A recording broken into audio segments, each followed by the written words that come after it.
ఈ సినిమాని మన హీరో కిరణ్ అబ్బవరం గారు అయితే ప్రొడ్యూస్ చేశారనమాట.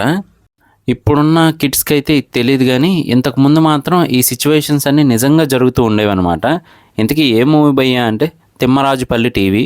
చూడ్డానికి టీవీ ఉండేది కాదనమాట.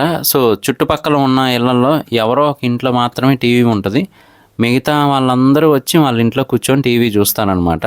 సో అలాంటి సిచ్యువేషన్స్ నిజంగానే జరిగాయి, కానీ దాన్నే మూవీగా కూడా తీశారు. కానీ మూవీ మాత్రం ఒక మంచి పల్లెటూరు సినిమా అని అయితే ఖచ్చితంగా అనిపిస్తుంది మనకి.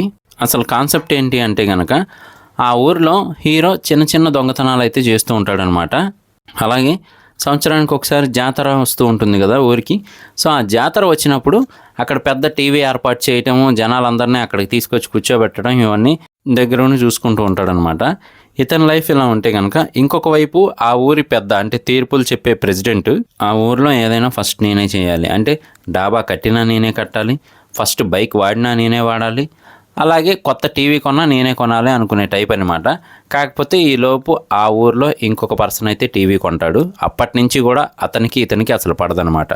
సో దాని తర్వాత ఆ టీవీ పోతుంది. మరి ఆ టీవీ ఏమైంది ఏంటి, చేయని తప్పుకి హీరో అనవసరంగా ఎందుకు శిక్ష అనుభవించాల్సి వచ్చింది, హీరో తల్లిని ఎందుకు అవమానించారు, ఇవన్నీ కూడా మూవీలో అయితే చూపిస్తారు. కానీ ఓవరాల్గా అయితే మాత్రం ఒక మంచి మూవీ చూసామన్న ఫీల్ వస్తుంది. ఆహాలో అయితే అవైలబుల్గా ఉంది. చూడకపోతే ఒకసారి చూడడానికి ట్రై చేయండి. ఇది నా రివ్యూ మాత్రమే. చూశాక మీకేమనిపించింది అనేది కామెంట్ చేయడం మర్చిపోకండి. నేను మీ ప్రసాద్. మళ్ళీ నెక్స్ట్ వీడియోలో కలుస్తాను. Love you all.